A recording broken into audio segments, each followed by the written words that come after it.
हो गया सर। तो क्या हाल है बच्चा लोग, मेरा नाम है बेटा डॉक्टर प्रवेश कुमार सिंह एंड आपका मैं मोस्ट वेलकम करता हूँ स्काइट्स क्लासेस की ओर, जो कि आपके एएमयू, बीएचयू, जामिया, राष्ट्रीय मिलिट्री स्कूल, सैनिक स्कूल, नवोदय विद्यालय के एंट्रेंस एग्जाम पर आधारित है। इसी सीरीज के अंदर हम लोगों ने अपनी एएमयू, बीएचयू और जामिया के जो हमारे 9वीं क्लास के मेधावी बालक हैं, जो अपने सिलेक्शन के लिए देख रहे हैं इन प्रेस्टिजियस यूनिवर्सिटीज के अंदर, उनके लिए हम लोगों ने अपनी जो सीरीज है उसको लॉन्च आउट कर दिया है, जहां पर free content classes are available on the YouTube. ठीक, अगर आपको इसका पीडीएफ नोट चाहिए, आप चाहते हैं कि आपको डीपीपी सॉल्व करने का मौका मिले, आप चाहते हैं कि आपको टेस्ट देने का मौका मिले, तो आइए बेटा स्काइट्स क्लासेस ऐप पर आइएगा। स्काइट्स क्लासेस ऐप पर 9th एंट्रेंस के लिए हम लोगों ने पायोनियर्स 2.0 बैच जो है वो बनाकर रखा हुआ है। ठीक, this Pioneers 2.0 batch is exclusively for the AMU, BHU and Jamia preparation. यहाँ पर आपको सारा का सारा जो कंटेंट है, सारा का सारा जो डीपीपी का फॉर्मेट है, सारे के सारे जो टेस्ट है, वो सबके सब यहाँ पर आपको रेगुलर बेसिस पर देखने को मिल जाएंगे। सारी की सारी जो चीजें हैं वो आप यहाँ पर एकदम एग्जैक्ट फॉर्मेट में दे सकते हैं। अगर आप हमारे ऑफलाइन कोर्सेज को ज्वाइन करना चाहते हैं और वहां पर आप चाहते हैं कि आपको 100% तक स्कॉलरशिप मिले, तो हमारा लक्ष्य डिग्निटी टेस्ट जो है बेटा वो लाइव है। ठीक, लक्ष्य डिग्निटी टेस्ट जो है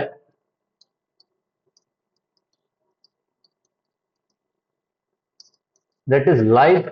आप हमारी फैसिलिटी को विजिट कर सकते हैं। फैसिलिटीज अवेलेबल और live on the Ramghat road, ये अवेलेबल है आपके लिए रामघाट रोड पीएसी अलीगढ़ पर। आप यहाँ पर आ सकते हैं, यहाँ पर विजिट कर सकते हैं। गूगल पर डालिएगा, प्लेस क्या कहता है मैप्स पर डालेंगे तो आपको हमारी लोकेशन जो है एग्जैक्ट फॉर्मेट में पता चल जाएगी। आप विजिट कर सकते हैं, अपने टेस्ट को दे सकते हैं। टेस्ट डेट्स आर इंडिकेटेड, उसके लिए मैं एक डेडिकेटेड जो कम्युनिटी पोस्ट है उसको भी आपके लिए लेकर आ जाऊंगा। कम्युनिटी पोस्ट को चेकआउट कर लीजिएगा, वहां पर आप डेट्स को जो है देख सकते हैं। वहां पर आपको टेस्ट की डेट्स वगैरह सब कुछ मिल जाएंगी। एंड 100% तक स्कॉलरशिप पा सकते हैं वो बच्चे जो एकदम मेधावी बालकों के रूप में निकल कर आते हैं।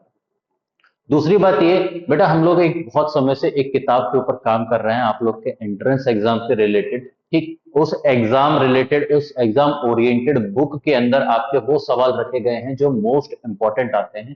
3 फॉर्मेट में सवाल रखे गए हैं बेटा। एक है उसके अंदर इजी, ठीक, एक एस्पेक्ट है उसमें इजी, फिर है आपके लिए मॉडरेट और फिर है आपके लिए हार्ड। ठीक, 3 एस्पेक्ट आप लोग के लिए कंबाइंड फॉर्मेट में हम लोगों ने रखे, इजी, मॉडरेट, हार्ड।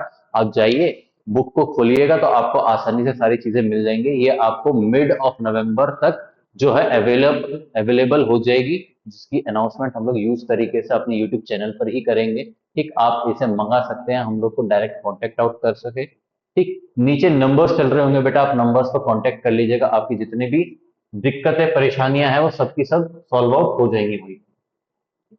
ठीक, तो चैप्टर्स पढ़ रहे थे हम लोग। चैप्टर्स के अंदर 9th एंट्रेंस का जो हिस्सा है, आप लोग बोलेंगे सर आपने कई सारे चैप्टर्स छोड़ दिए हैं। बेटा एक्चुअल में मैंने कोई भी चैप्टर छोड़ा नहीं है। जो आपके एग्जैक्ट न्यू सिलेबस के हिसाब से, एनसीईआरटी के सिलेबस के हिसाब से जो चीजें आई है ना, उसके हिसाब से मैं चैप्टर्स को पढ़ा रहा हूँ। जो एनसीईआरटी के अंदर इंक्लूडेड है राइट नाउ चैप्टर्स, उनको मैं पहले कंप्लीट कर रहा हूँ। ऑब्वियसली जो चैप्टर्स डिलीट हो गए हैं, जिन चैप्टर्स की बातचीत नहीं होती है एनसीईआरटी के अंदर, उन वाले चैप्टर्स का जब ये सीरीज खत्म हो जाएगी आपकी पूरी की पूरी है, तब इसके बाद आपके वो अलग से जो एक्सक्लूसिव चैप्टर्स थे उनके बारे में भी आपको जानकारी जो है यहाँ पर प्रोवाइड आउट की जाएगी। ठीक, कुछ भी आप लोग के लिए छूटेगा नहीं, आपकी तैयारियां पूरे परफेक्ट फॉर्मेट में होंगी। और जब ये सारी की सारी चीजें खत्म हो जाएंगी तो हम लोग का जो स्पेशल चलता आया है वही चलेगा, दैट इज प्रैक्टिस सीरीज, जिसके लिए मैक्सिमम ऑफ द बच्चे क्या हैं, बहुत ज्यादा एक्साइटेड रहते हैं। तो चलिए चैप्टर को स्टार्ट करते हैं बेटा। चैप्टर का नाम है conservation of plant and animal. इस वाले चैप्टर में हम लोग पढ़ेंगे कि भैया जानवरों और पेड़ पौधों का संचारण या फिर उनका बचाव जो है वो किस प्रकार से हम लोग कर सकते हैं। क्यों हमें इनकी बचाव करने की जो क्या कहते हैं कैटेगरी आई थी, जो कैटेगरी बन के निकली है, वो क्यों पड़ी, क्या जरूरत आन पड़ी कि भैया उनको बचाने के लाले हम लोग को पड़ रहे हैं। सो इन सब एस्पेक्ट्स के बारे में पढ़ेंगे कि भैया क्या हम लोगों ने किया है आज तक, क्या हम लोग देखते आए हैं, क्यों इनको बचाने की जरूरत पड़ रही है। सारी की सारी चीजें इसके अंदर इंक्लूडेड हैं। और वही वाली बात, जिन बच्चों को डीपीपीज वगैरह चाहिए तो स्काइट्स क्लासेस ऐप को डाउनलोड कर लीजिए बेटा। Google play store, Apple play store पर अवेलेबल है। जाइएगा, बिंदास देख लीजिएगा। आपका एक डेडिकेटेड वीडियो है बहुत जल्दी आने वाला है, जिसके अंदर बताया जाएगा कि किस तरीके से आप प्रिपरेशन वगैरह जो है करिएगा। ताकि आपकी जो तैयारी है वो आपको रिजल्ट ला कर दे। ठीक, तैयारी तो बहुत सारे बच्चे करते हैं, लेकिन तैयारी रिजल्ट ला कर दे उसके लिए एक बेहतर प्रिपरेशन मेथड चाहिए होता है। वो एक बेहतर प्रिपरेशन मेथड जो है हम लोग आपको लाकर बताएंगे। बहुत जल्दी वो वीडियो जो है आउट होने वाला है, तभी हम लोग उसके बारे में बातचीत करेंगे। ठीक, अभी कोई कमेंट बॉक्स में कमेंट आउट नहीं करेगा कि सर अभी बताइए, तुरंत बताइए, बट अभी तुरंत वाली जो बात है वो नहीं होगी। ठीक, क्यों? क्योंकि उस वीडियो के ऊपर थोड़ा सा काम जो है चालू हो रखा है। वो वीडियो आपके सामने जल्द ही बिल्कुल एग्जैक्ट फॉर्मेट में आ जाए। तो चलिए चैप्टर की शुरुआत करते हैं। चैप्टर का नाम है conservation of plant and animal. ठीक, जीव जंतुओं के, पेड़ पौधों के बचाव की एक प्रक्रिया जिसके अंदर हम लोग उनके खत्म होना, जो उनकी आबादी है जो दिन प्रतिदिन खत्म होती चली जा रही है, उसका बचाव करने का प्रयास करते हैं।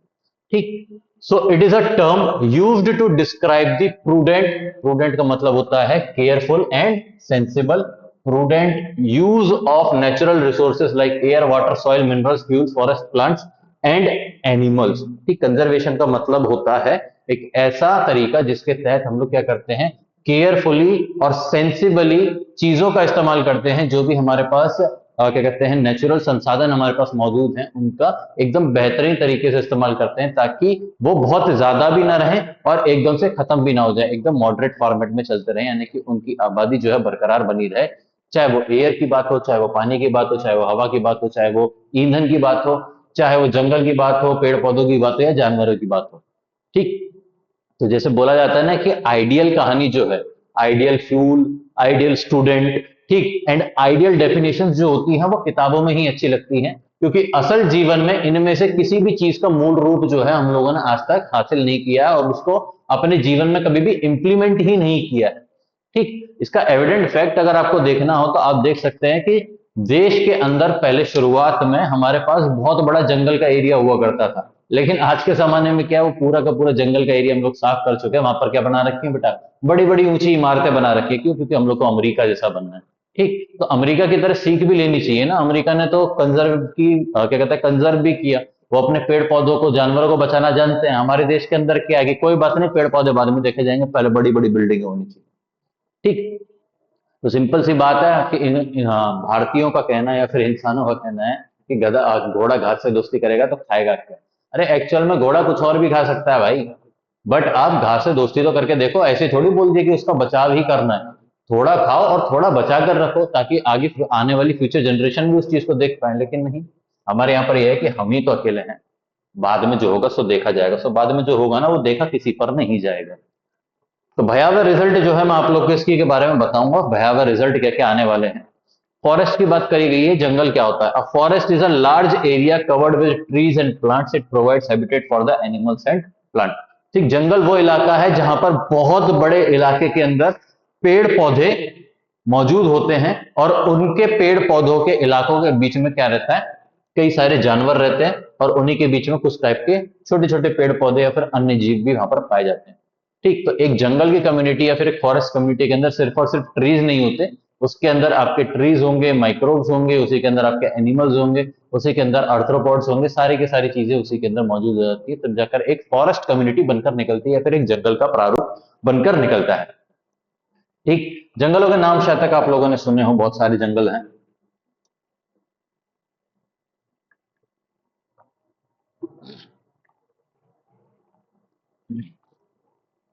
नीलगिरी की पहाड़ियां हैं तो नीलगिरी का फॉरेस्ट है वहां पर।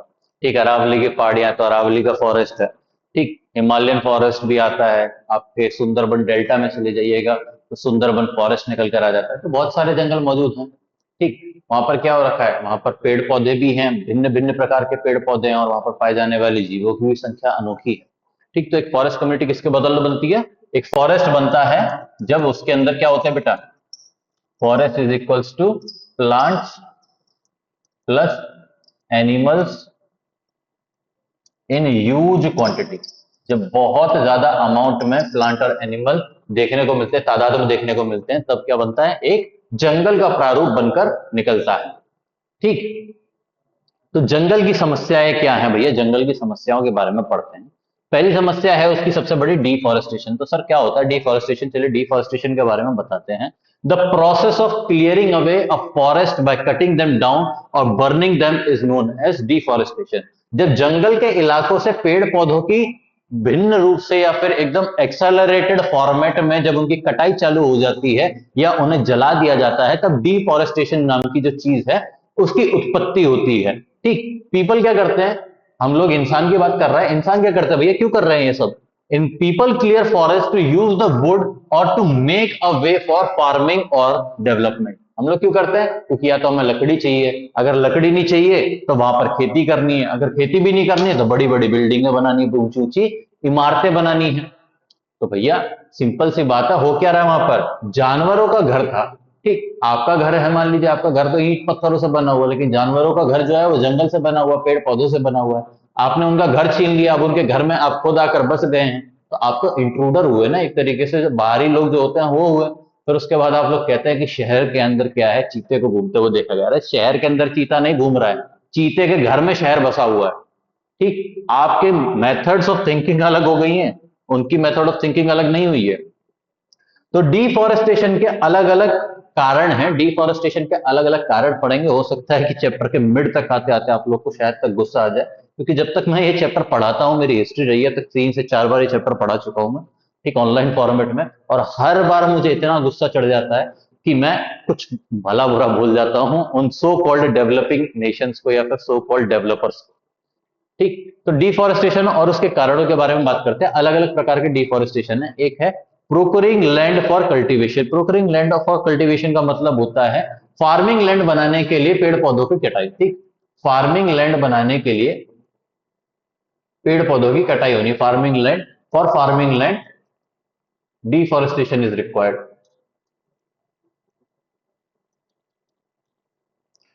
ठीक, इसका सबसे बड़ा एग्जांपल आपको लेना है तो जो ब्राजील है बेटा, आपने शायद तक नाम शायद सुना हो, ब्राजील। ठीक, ब्राजील जो जगह है वहां पर अमेजोन रेन फॉरेस्ट पाया जाता है। दुनिया का सबसे बड़ा वर्षा वन जो जहां पर मौजूद है, world's largest evergreen rain forest is available in Brazil, north क्या कहते हैं, सदर्न अमेरिका के अंदर उसका, सदर्न अमेरिकन कॉन्टिनेंट के अंदर अमेजोन रेन फॉरेस्ट पाया जाता है। और ब्राजील सबसे बड़ा नेशन है जिसके पास सबसे बड़े इलाके के अंदर अमेजोन की छवि पाई जाती है। लेकिन हुआ क्या, जैसे जैसे इंसानों की आबादी बढ़ने लगी ना, तो इंसान के खाने के वांदे हो गए, यानी कि कमी होने लगी।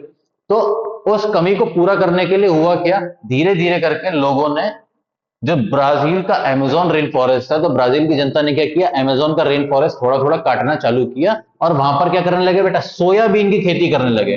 डिफॉरेस्टेशन किया अमेजोन रेन फॉरेस्ट का और वहां पर क्या करने लगे, सोयाबीन की खेती करने लगे। इसकी, सोयाबीन की, क्यों? ताकि क्या कहते हैं, सोयाबीन को सब्जी के तौर पर खाया जा सके या फिर उसकी अलग अलग चीजें बनाई जा सके। या फिर वहां पर उन लोगों ने दूसरे में क्या कर दिया, कुछ इलाकों में सोयाबीन लगाई और दूसरे इलाकों में जो ग्रासलैंड था वो क्रिएट कर दिया, यानी कि बहुत बड़ा आपकी घास का मैदान जो है वो खड़ा कर दिया, ताकि वहां पर जो कैटल्स हैं, क्योंकि बाहरी देशों के अंदर जो कैटल का मीट होता है जिसको बीफ बोला जाता है, ठीक, cattle meat is not only meant by cow meat, कोई अदरवाइज ना ले इसको। ठीक, कैटल मीट को ही बीफ बोला जाता है, उसके अंदर बफेलो एंड काउ दोनों की दोनों इंक्लूड होती हैं।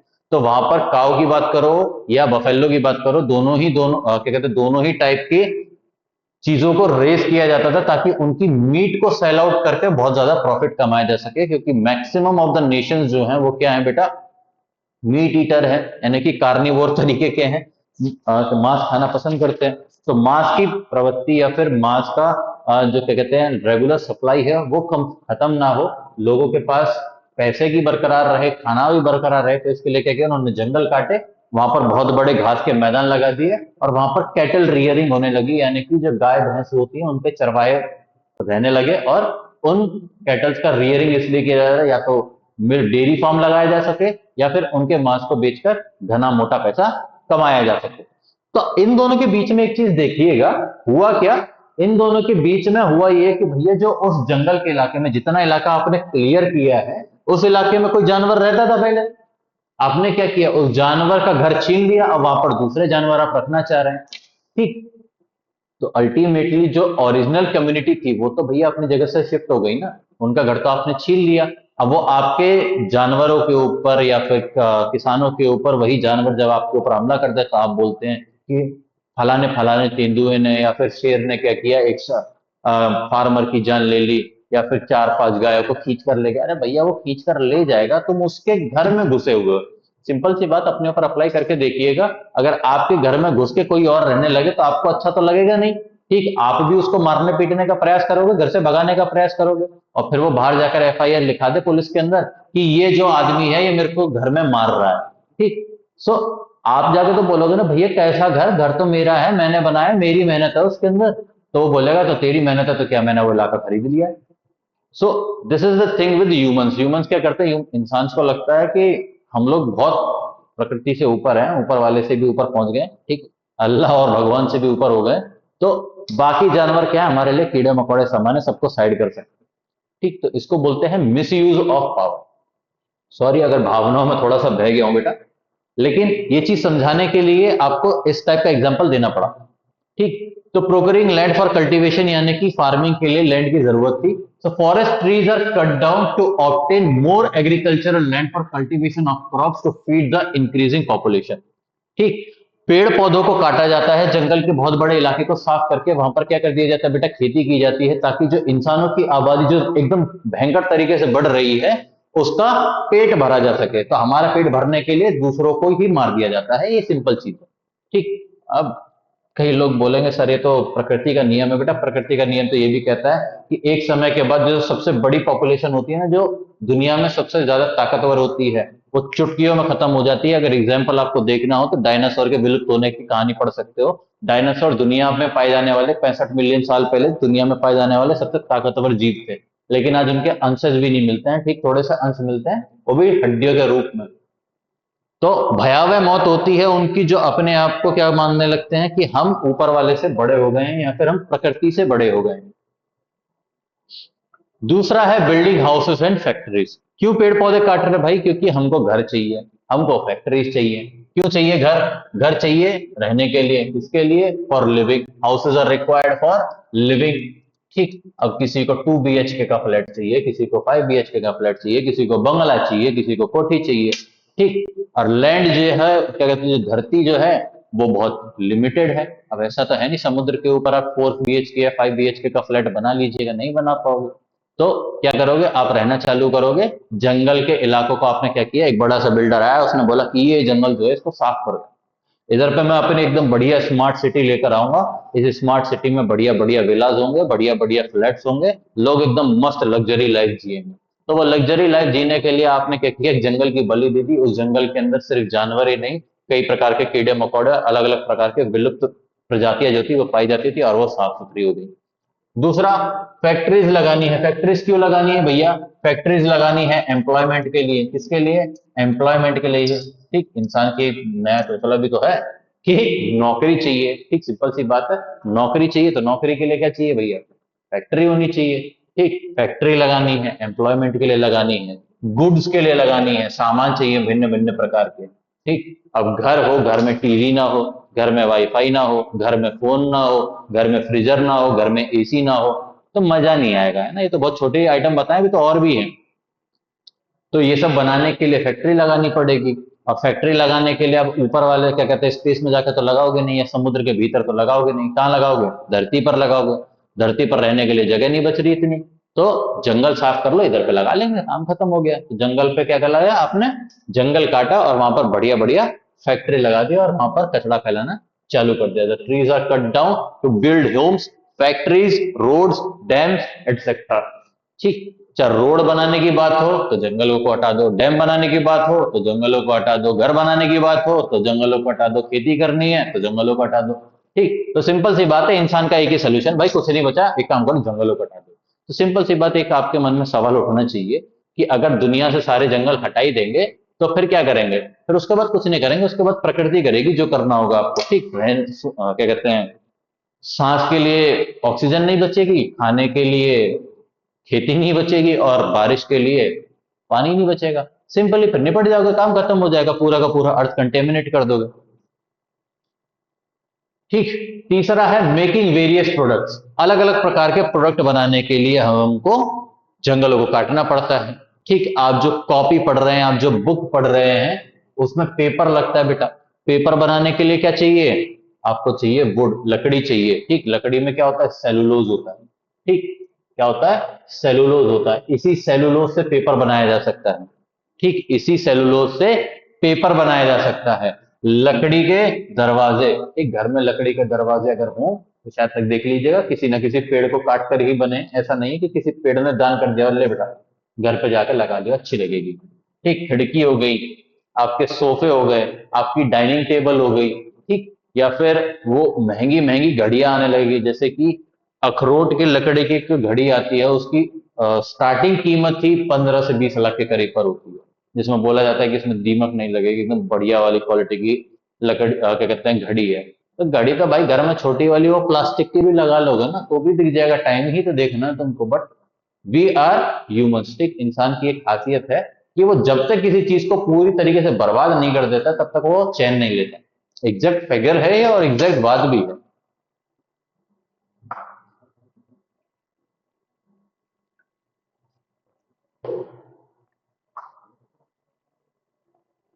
चौथा, ये देखो इसके अंदर इंसान का कोई भी हाथ नहीं। ठीक, इस वाले फैक्टर में इंसान का कोई भी हाथ नहीं। इसके अंदर नेचर का हाथ है, प्रकृति का हाथ है। ठीक, प्रकृति क्या करती है? बैलेंस बनकर बनाए रखती है। ठीक, बहुत ज्यादा जंगल हो जाएंगे ना तो भी दिक्कत होगी, और बहुत कम जंगल हो जाएंगे तो भी दिक्कत होगी। तो नेचर का एक एस्पेक्ट है कि जंगलों की आबादी जैसी बढ़ने लगती है ना तो उसको कम करने के लिए वो अपने कुछ ना कुछ तरीके ले आती है। ठीक, तो नेचुरल कॉजेस के अंदर क्या होता है? या तो जंगल में आग लग गई, इंसानों की बदौलत नहीं, वो नेचुरल आग जो लगती है वो हो गई, या फिर बहुत भयंकर सूखा पड़ गया, या फिर सुनामी आ गई, या फिर फ्लड्स आ गए। ठीक, थंडर स्ट्रॉम आ गए, और भी कई सारी चीजें आ गई जिसकी बदौलत क्या हो रहा है? जंगल का जो प्रारूप है उसमें थोड़ा सा डिस्टरबेंस हो रहा है, लेकिन ये इतना मेजर फैक्टर नहीं है। It is a minor factor. ये क्या है बेटा? माइनर फैक्टर है, बहुत छोटा सा फैक्टर है, इससे बहुत बड़ा डिस्ट्रक्शन नहीं होता है। क्योंकि प्रकृति का नियम है वो बरकरार बनाए रखती है बैलेंस को। बैलेंस बनाना प्रकृति को आता है, लेकिन इंसान को बैलेंस बनाना नहीं आता है। क्यों? क्योंकि इंसान होता है लालची। अगर ना भरोसा हो तो एक काम कीजिएगा, अगर मैं आपको अभी 100 रुपए दे दूं, फिर उसके बाद मैं आपको 200 रुपए दूं, फिर आपको 300 रुपए दूं, तो आपके मन में एक और लालच आएगा कि अब भाई इसको तो 500 रुपए देनी चाहिए। ठीक, और वहीं पर मैं आपको 10 रुपए दे रहा हूं तो आप ईटा उठा के मारने लग जाओगे कि अब तो 500 देने चाहिए थे ना, अब क्या के लिए कम दे रहे हो। तो सिमिलर फॉर्मेट है, इंसान क्या है बेटा? ग्रीडी है। जब इंसान के पास नीड नहीं है, we doesn't show any type of need. हम इंसान जो है वो नीड शो नहीं करते हैं, हम लोग सीधा ग्रीड शो करते हैं। और बोला जाता है when the need grows into the greed, जब जरूरत लालच में परिवर्तित हो जाती है तब जाकर भयावह दृश्य देखने को मिलते हैं, भयावह मंजर देखने को मिलते हैं। When we see the destruction in our nature, जब नीड किसमें होगी? ग्रीड में कन्वर्ट होगी बेटा। ठीक, कॉन्सिक्वेंसेस के बारे में बात करते हैं भैया। अब क्या होगा? कॉन्सिक्वेंसेस क्या है? सर आपने इतना डरा तो दिया, लेकिन बता तो दीजिए क्या क्या हो सकता है। तो डिफॉरेस्टेशन के बारे में एक सबसे बड़ा एस्पेक्ट है, वो है आपका ग्लोबल वार्मिंग। क्या बेटा? ग्लोबल वार्मिंग, यानी कि ग्लोबल, ग्लोब यानी कि आपका पूरा अर्थ, और वार्मिंग यानी कि गर्म होना। तो अर्थ क्या हो रहा है बेटा? धीरे धीरे करके गर्म हो रहा है। बोलेंगे सर ऐसा कैसे हो रहा है, जरा बताइएगा। बिल्कुल बताते, आपने ये तो पढ़ा ही होगा कि फोटोसिंथेसिस नाम की एक रिएक्शन होती है ना। Photosynthesis is done by plants. कौन करता है? पेड़ पौधे करते हैं। ठीक, तो फोटोसिंथेसिस के अंदर आपने पढ़ा होगा अच्छे से, carbon dioxide plus water in presence of sunlight and chlorophyll, it gives glucose, oxygen and water. ठीक, यहीं तक पढ़ा होगा आप लोगों ने। ये तो खैर 10th की डेफिनेशन है, ये तो खैर 10th स्टैंडर्ड का हो गया। आप खाली O2 तक ही याद रखिए, कोई बात नहीं। ठीक, ये तो पढ़ा होगा, है ना। तो इसके अंदर इस गैस का जो नाम है इसको याद रखिएगा। गैस का नाम क्या बेटा? Carbon dioxide gas. क्या नाम है? Carbon dioxide gas. ठीक, एक चीज याद रखिएगा, सिर्फ प्लांट्स ही इकलौते हैं जो कार्बन डाइऑक्साइड गैस ले सकते हैं। हम लोग क्या करते हैं? हम लोग ऑक्सीजन को लेते हैं और कार्बन डाइऑक्साइड गैस छोड़ते हैं। तो बोलेंगे सर कार्बन डाइऑक्साइड बोल रहे हैं, जल्दी फटाफट बताइए क्या हो क्या रहा है, हमको ये समझ में नहीं आ रहा है। ठीक, तो एक एक करके परतों को क्या है खोलना चालू कर। देखो, पहला है प्लांट्स क्या करते हैं बेटा? plants uptake the CO2 and gives oxygen. Plants क्या करते हैं, कार्बन डाइऑक्साइड को लेते हैं और ऑक्सीजन को देते हैं by the process called photosynthesis. ठीक, बाय प्रोसेस फोटोसिंथेसिस। फोटोसिंथेसिस की रिएक्शन के द्वारा वो लोग क्या करते हैं कि CO2 को इनटेक कर लेते हैं और ऑक्सीजन को छोड़ देते हैं। अब एक बात समझिए, प्लांट्स का अमाउंट या फिर प्लांट्स के नंबर जो है, प्लांट नंबर जो है, अगर मैं डिक्रीज कर देता हूं, क्या करता हूं, डिक्रीज कर देता हूं। ठीक, अगर मैं प्लांट के नंबर क्या कर देता हूं बेटा, डिक्रीज कर देता हूं, तो क्या होगा, कार्बन डाइऑक्साइड का अपटेक जो होगा, यानी कि लेने की क्षमता जो है वो क्या हो जाएगी, कम हो जाएगी। क्योंकि क्या हो गया बेटा, अब हो क्या गया है, अब हो ये गया है कि CO2 जो थी उसको लेने वाला सिर्फ प्लांट था, खाली प्लांट ही ले सकता था फोटोसिंथेसिस से। आपने क्या किया, बहुत बड़ा इलाका प्लांट का खत्म कर दिया। अब वहां पर क्या होगा, CO2 जो थी लेने की जो क्षमता थी टन के हिसाब से, अमाउंट के हिसाब से, वो भी कम हो जाएगी। यानी कि एटमॉस्फेयर में क्या बढ़ रहा है बेटा, एटमॉस्फेयर में आपकी CO2 बढ़ जा रही है। एटमॉस्फेयर में क्या इंक्रीज हो रही है, CO2।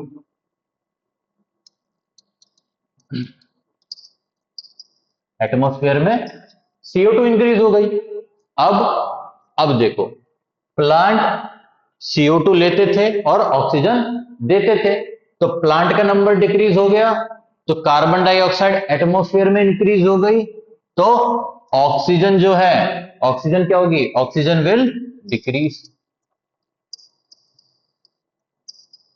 ऑक्सीजन क्या हो जाएगी, डिक्रीज हो जाएगी, कहां पर, एटमॉस्फेयर में।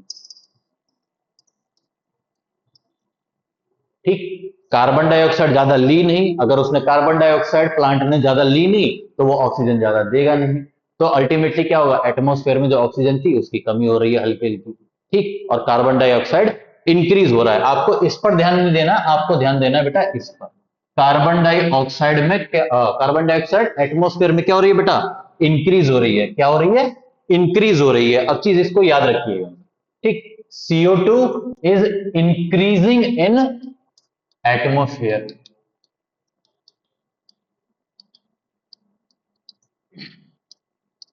CO2 क्या हो रही है, एटमॉस्फेयर में इंक्रीज कर रही है। अब आती है कहानी। ठीक, देखो ये है हमारा अर्थ। क्या है, ये हमारा अर्थ है भैया। ठीक, इसके ऑल अराउंड क्या बेटा, एक लेयर पाई जाती है, उसका नाम है ओजोन लेयर। क्या नाम है, ओजोन लेयर। ठीक, ओजोन लेयर क्या करती है बेटा, जब आपका जो सन है, जो सूरज है आपका, ठीक है, तो यहाँ पे सूरज भी बना देते हैं भाई। ठीक, सूरज से निकलती है सनलाइट, सनरेज निकलती है। ठीक, सनरेज क्या होती है, अर्थ की तरफ आती है। ठीक, सूरज की किरणें क्या होती है बेटा, हॉट होती है। ठीक, rays of sun are hot. ठीक, rays of sun are hot. कैसी होती हैं, हॉट। इनका एक सेक्शन होता है, इनका एक पार्ट होता है, सनरेज का एक पार्ट होता है, उसको बोला जाता है बेटा इंफ्रारेड, इंफ्रारेड रेज। ठीक, यही इकलौती रेज है जो गर्म होती है। क्या होती है, गर्म होती है। सूरज की वो किरणें जो गर्म होती है उनका नाम है इंफ्रारेड रेज। चलो ठीक है, कोई बात नहीं, इतना याद रह गया ना, वेरी गुड। तो होता क्या है, अर्थ के ऊपर ही जब आती है तो यूवी रेज जो होती हैं, अल्ट्रा वायलेट रेज जो होती हैं, वो तो रिफ्लेक्ट हो जाती हैं। किसकी बदौलत, ओजोन की लेयर की बदौलत, या फिर कंज्यूम कर लेता है ओजोन लेयर। ठीक, बाकी आपके अर्थ में कौन आ रही है, आपके अर्थ के अंदर एंटर करती है इंफ्रारेड रेस। क्या एंटर करती है बेटा, इंफ्रारेड रेस। ठीक, अर्थ के सरफेस पर लैंड हुई, लैंड होने के बाद क्या हुआ, इसके अंदर से कुछ परसेंट जो है आपका, ठीक, some part is absorbed, some part is absorbed by land.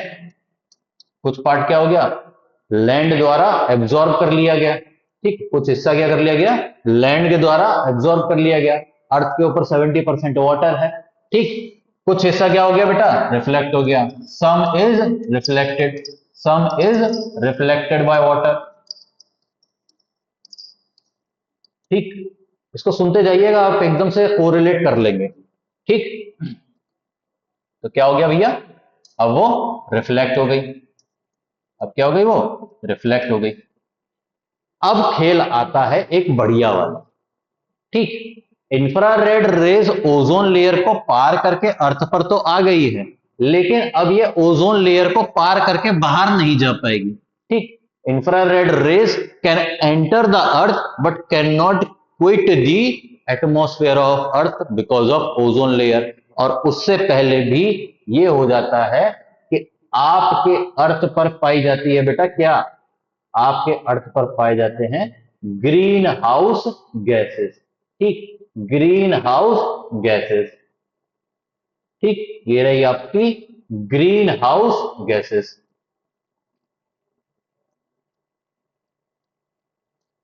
ठीक, क्या होती है सर ग्रीन हाउस गैसेस, बिल्कुल बताते हैं। ग्रीन हाउस गैसेस होती है बेटा आपकी कार्बन डाइऑक्साइड।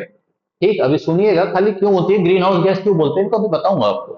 तो ग्रीन हाउस गैस क्या हो गई, CO2 हो गई आपकी, मीथेन हो गई आपकी, ठीक, वाटर वेपर हो गई आपकी, H2O वेपर हो गई आपकी, और एटसेट्रा भी होती है। ठीक, यानी कि नाइट्रस ऑक्साइड वगैरह भी इसके अंदर इंक्लूड की जाती है। मेजर है आपकी, सबसे बड़ी है कार्बन डाइऑक्साइड CH4H2।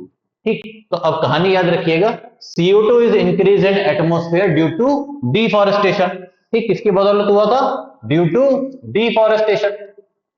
डिफॉरेस्टेशन की बदौलत हो क्या गया था बेटा आपका, CO2 का अमाउंट एटमोस्फेयर के अंदर इंक्रीज कर गया था।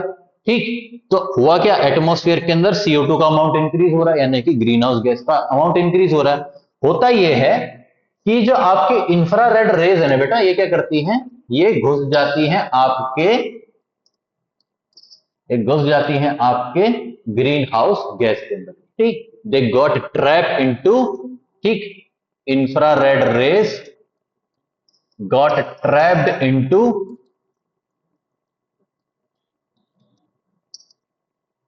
इंफ्रारेड रेस, किसमें ट्रैप हो जाती है बेटा, ग्रीन हाउस गैस।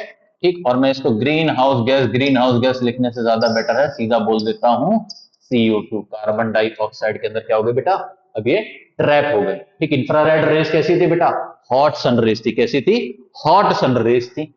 अब क्या होगा सर, अब ये होगा कि दीज ग्रीन हाउस गैसेस, ठीक, यहां पर अब व्हाइट से लिखता हूं, ठीक, दीज ग्रीन हाउस गैसेस यानी कि CO2, this CO2 will again transmit the, these greenhouse gas और CO2 will transmit again the infrared rays। ठीक, ये फिर से इंफ्रारेड रेस को क्या करेंगे बेटा, ये इंफ्रारेड रेस को फिर से क्या करेंगी, बाहर निकालना चालू कर देंगे। क्या चालू कर देंगी, फिर दोबारा से बाहर रेडिएट करना चालू करेंगी, यानी कि अब यही क्या करेंगे, छोटे से सूरज के तौर पर नजर आने लगेंगी। ठीक, ये फिर दोबारा से अर्थ की तरफ इनको वापस फेंकना चालू करेंगे। क्या करेंगे, फिर दोबारा से अर्थ की तरफ फेंकना चालू करेंगे। फिर दोबारा से अगला सेक्शन होगा, अर्थ का कुछ हिस्सा क्या करेगा, एब्जॉर्ब कर लेगा, बचा हुआ फिर दोबारा फेंक देगा। ठीक, फिर दोबारा से कोई CO2 का मॉलिक्यूल आएगा, फिर दोबारा से इंफ्रारेड को अपने पास एब्जॉर्ब कर लेगा, फिर दोबारा अर्थ की तरफ फेंकेगा। तो ये साइकिल क्या होती है, ये रिपीट आउट होती रहती है। क्या होती रहती है, रिपीट आउट होती रहती है। ठीक, इस साइकिल का नाम है, इस साइकिल का नाम है बेटा आपका, ठीक, इस साइकिल को क्या बोलते हैं, इस साइकिल को हम लोग बोलते हैं ग्रीन हाउस इफेक्ट। ठीक, इसको बोलते हैं हम लोग ग्रीन हाउस इफेक्ट। क्या बोलते हैं इसको, ग्रीन हाउस इफेक्ट बोलते हैं भैया सर। ठीक, तो ये है आपका ग्रीन हाउस इफेक्ट। तो आप, कुछ बच्चे बोलेंगे सर आप ग्लोबल वार्मिंग बता रहे थे, आप ग्रीन हाउस इफेक्ट पर आ गए, थोड़ा सा कंफ्यूजन है। Let me complete out it first. ये ग्रीन हाउस इफेक्ट क्यों बताया मैंने आपको, ग्रीन हाउस इफेक्ट किस पर डिपेंडेंट है आप समझिएगा।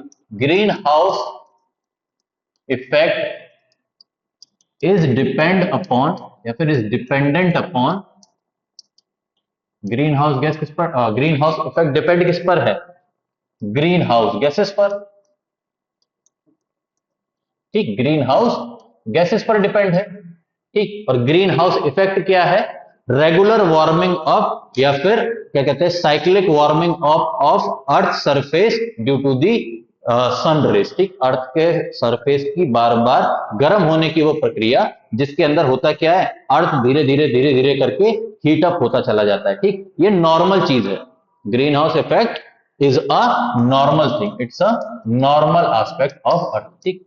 अर्थ का टेम्परेचर जो है 18 डिग्री सेल्सियस का जो टेम्परेचर था वो बरकरार बना रहता था सिर्फ इसकी बदौलत। अगर ग्रीन हाउस इफेक्ट अर्थ के ऊपर ना हो तो यही टेम्परेचर जो है माइनस में पहुंच जाएगा, -20 -18 डिग्री सेल्सियस तक पहुंच जाएगा, ठीक। तो अर्थ क्या हो जाएगा, इनहेबिटेबल हो जाएगा अगर सूरज की रोशनी नहीं होगी। तो हमारे पास अगर सूरज की रोशनी भी नहीं होती है ना, तो रात के समय में भी ग्रीन हाउस इफेक्ट क्या करता है, अर्थ को हीट करता रहता है, ताकि अर्थ का जो टेम्परेचर है वो मेंटेन बना रहे, ठीक। तो इट्स अ नॉर्मल थिंग। और किस पर डिपेंडेंट है, ग्रीन हाउस गैसेस पर। तो अब सिंपल सी बात समझिएगा, सिंपल सा कंसेप्ट समझिएगा। सिंपल कंसेप्ट ये है, green house gas is directly proportional to the green house effect, ठीक। ग्रीन हाउस गैसेस क्या है, वो डायरेक्टली प्रोपोर्शनल है ग्रीन हाउस इफेक्ट के, यानी कि रेगुलर इंटरवल या क्या कहते हैं, नॉट रेगुलर, या फिर रेगुलर और cyclic warming up of earth, ठीक। क्या हो गया, साइक्लिक वार्मिंग अप ऑफ,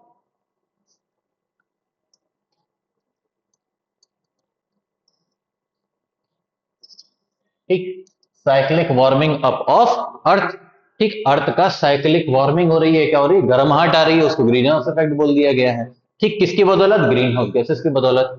अब एक बात समझिएगा, higher the green house gas, ठीक, higher the green house gas, तो होगा क्या, higher will be the warming, क्या हो जाएगी, जितनी ज्यादा ग्रीन हाउस गैसेस हो जाएंगी उतनी ज्यादा वार्मिंग हो जाएगी, यानी कि उतना ज्यादा गर्मी बढ़ जाएगी। अब आपका कंसेप्ट निकल कर आता है, higher the warming, higher will be the warming, and if higher is the warming, if higher is the warming of earth, it is called global warming. क्या बोलेंगे इसको, ग्लोबल वार्मिंग बोलेंगे भाई। लीजिए, हो गया कंसेप्ट पूरा का पूरा एक बारी में ढका पिल खत्म, ठीक। तो इनिशियली क्या हो रहा था, फोटोसिंथेसिस की रिएक्शन याद है ना, CO2 को लेते थे प्लांट और ग्लूकोज बनाते थे, यानी कि खाना बनाते थे। अगर मैंने प्लांट्स कम कर दिए, प्लांट्स क्या अपटेक करते थे, CO2 लेते थे और ऑक्सीजन को देते थे। अगर मैंने प्लांट का नंबर कम कर दिया तो कार्बन डाइऑक्साइड एटमॉस्फेयर में इंक्रीज हो गई। अगर कार्बन डाइऑक्साइड एटमॉस्फेयर में इंक्रीज हो गई तो जो ग्रीन हाउस इफेक्ट आपका लग रहा था वो क्या हो जाएगा बेटा, बढ़ जाएगा। क्या हो जाएगा, बढ़ जाएगा। ग्रीन हाउस गैसेस क्या हो गई, बढ़ गई, यानी कि कार्बन डाइऑक्साइड का अमाउंट इंक्रीज हो गया। तो वार्मिंग जो थी अर्थ की, क्या कहते हैं, जो अर्थ की हीट होने का प्रोसेस था, यानी कि ग्रीन हाउस इफेक्ट जो था वो इंक्रीज हो गया। अगर ग्रीन हाउस इफेक्ट इंक्रीज हो गया तो क्या होगा, आपका अर्थ ज्यादा गर्म होने लगेगा, और ये ज्यादा गर्म होने की प्रक्रिया का नाम है बेटा ग्लोबल वार्मिंग। क्या नाम है, ग्लोबल वार्मिंग, ठीक। ग्लोबल वार्मिंग में क्या होता है, अर्थ का टेम्परेचर एबनॉर्मली राइज करने लगता है। क्या होता है, अर्थ का टेम्परेचर एबनॉर्मली राइज अप होने लगता है, ठीक। ग्लोबल वार्मिंग का मतलब है एबनॉर्मल राइज ऑफ, ठीक, abnormal rise of temperature of earth, abnormal rise of temperature of earth due to the disturbance in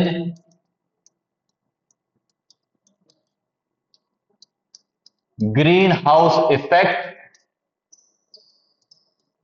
is known as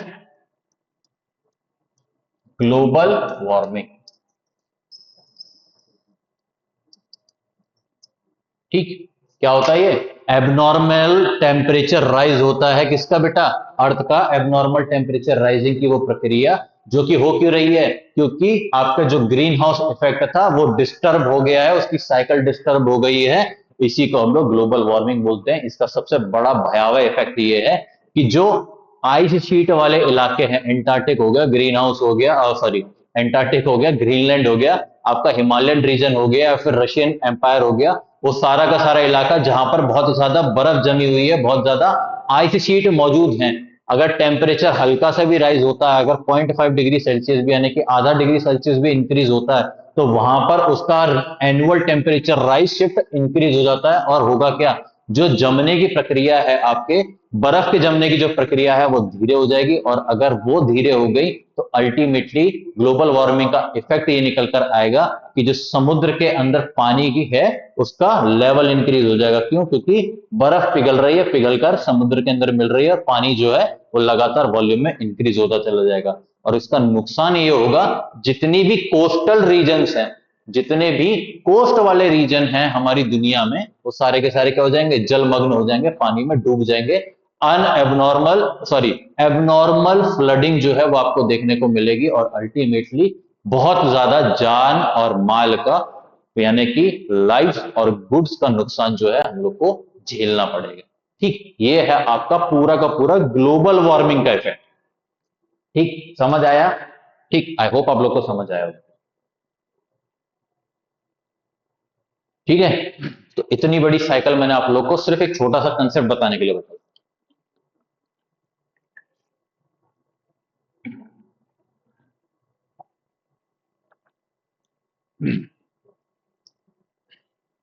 ठीक, तो ये हो गई क्या, ग्लोबल वार्मिंग। चलिए, तो ग्लोबल वार्मिंग का इफेक्ट समझ गए, अब तो इसमें किसी को कोई डाउट नहीं होगा, आई थिंक सो। दूसरा है डिस्टरबेंस इन वाटर साइकिल। ठीक, अगर ग्लोबल वार्मिंग इंक्रीज हो रही है, सिंपल सी बात है, वाटर साइकिल भी डिस्टर्ब आउट हो जाएगी भाई।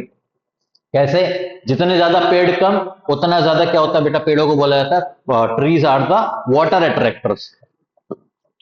दूसरा अगर साइंटिफिक बात बोलूं आपको, तो होता यह है कि जितने ज्यादा पेड़ होते हैं ना, उतना ज्यादा ट्रांसपिरेशन का अमाउंट बढ़ जाता है, उस इलाके में क्या रहता है, हमेशा उमस भरा माहौल बरकरार रहता है, क्योंकि प्लांट क्या करते हैं, धीरे धीरे करके पानी को पत्तियों के द्वारा छोड़ते रहते हैं, इसको ट्रांसपिरेशन बोला जाता है।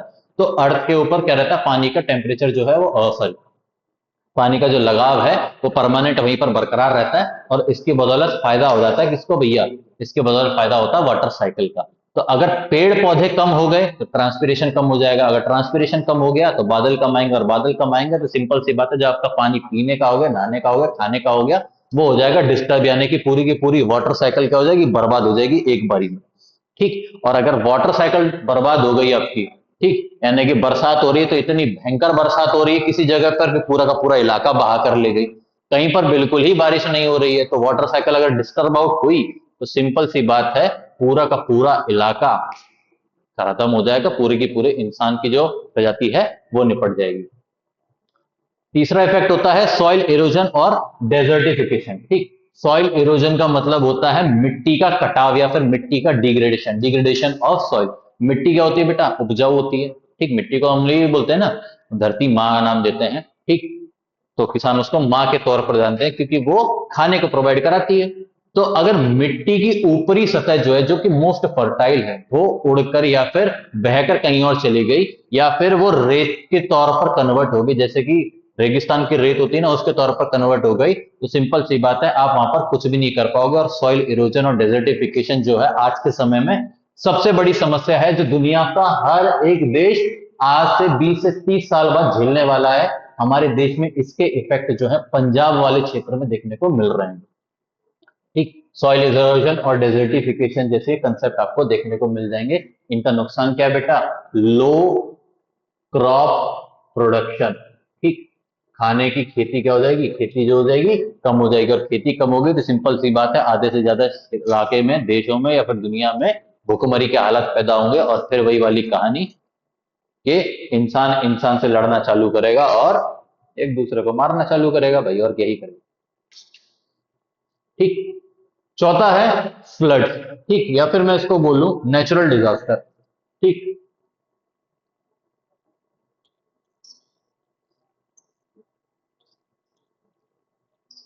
High natural disaster. ठीक, हर गुजरते साल के साथ हम लोग इस चीज का प्रभाव जो है वो देख पा रहे होंगे। आपने उत्तराखंड वाला वो कहानी सुनी होगी, जब क्या कहते हैं बादल फट गए थे उत्तराखंड में, तो पूरा का पूरा इलाका जो है बह गया था, कई सारे लोगों की मौत हुई थी, 56 से 60 हजार लोगों की मौत हुई थी, और आज तक भी कई सारे लाखों लोग हैं जो लापता की लिस्ट में मौजूद हैं। ठीक, ये एक साल की कहानी नहीं है। उसके 2 से 3 साल बाद हम लोगों ने क्या देखा, केरला में बाढ़ आई थी। इस साल फिर केरला में बाढ़ आई। ठीक, उत्तर प्रदेश वाला जो इलाका है जहां से गंगा होकर गुजरती है, वहां पर बाढ़ के हालात बनते हैं। ठीक, आसाम वाला जो इलाका जैसे ब्रह्मपुत्र गुजरती है, वहां पर बाढ़ के हालात आते हैं। ठीक, कई जगहों पर बार बार तूफान आते हैं। तो एक कॉमन पैटर्न देखिएगा, जैसे जैसे इंसान तरक्की कर रहा है वैसे वैसे हो क्या रहा है बेटा, जो नेचर का आपका क्या कहते हैं एक्यूरेट इलाका था या फिर एक्यूरेट तरीका था, वो डिस्टर्ब आउट हो रहा है। बारिश में बहुत ज्यादा बारिश नहीं हुआ करती थी, अब एबनॉर्मल बारिश होती है। ठीक, रेनी सीजन में बारिश नहीं हो रही है, लेकिन जैसी फसल पकने का टाइम आ रहा है वैसी बारिश होना चालू हो जा रही है। ठीक, गर्मी पहले कम पड़ा करती थी। गर्मी का जो क्या कहते हैं आप मेजर निकालेंगे, मैं उत्तर प्रदेश की ही बात करता हूं क्योंकि मैं यहां पर रहा हूं, तो मुझे इतना पता है कि जब तक मैं छोटा था तब तक मैक्सिमम टेम्परेचर जो था वो 42 डिग्री सेल्सियस कभी क्रॉस ही नहीं किया था। इस साल का ही फिगर है, अलीगढ़ के अंदर मैक्सिमम टेम्परेचर हुआ 52 डिग्री सेल्सियस। ठीक, 52 डिग्री का तापमान जो कि थार के रेगिस्तान यानी कि राजस्थान में देखने को मिलता है, वो अलीगढ़ जैसे क्षेत्र में देखने को मिल रहा है। देश में सबसे ज्यादा गर्म इलाकों में गिना जाने लगा। तो आप ये सोचिए कि एबनॉर्मेलिटी जो है नेचर की, वो इंक्रीज होती चली जा रही है। क्यों? क्योंकि बस एक चीज हम लोगों ने की है, वो है डिफॉरेस्टेशन, पेड़ों की कटाई। ठीक, तो नेचुरल डिजास्टर क्या हो जाते हैं बेटा, हाई हो जाते हैं। तो डिफॉरेस्टेशन के इफेक्ट पड़े, समझ आए? बहुत बढ़िया। ठीक, ये वाली साइकिल आप लोग को समझ में आई होगी। ग्रीन हाउस इफेक्ट क्या होता है, ग्लोबल वार्मिंग क्या होती है, ग्लोबल वार्मिंग में कार्बन डाइऑक्साइड का क्या लेना देना है, वो सारी की सारी चीजें मैंने आपको एकदम बेहतरीन तरीके से समझाई हैं। ठीक, शायद आपको कोई और इसे इतने बढ़िया तरीके से ना समझा। ठीक, अब बात आती है सॉल्यूशन। इसकी सॉल्यूशन कि सर इतना डरा दिया है, इतना गुस्सा दिला दिया है, सॉल्यूशन तो होगा ना, कोनो इलाज भी तो मौजूद होगा।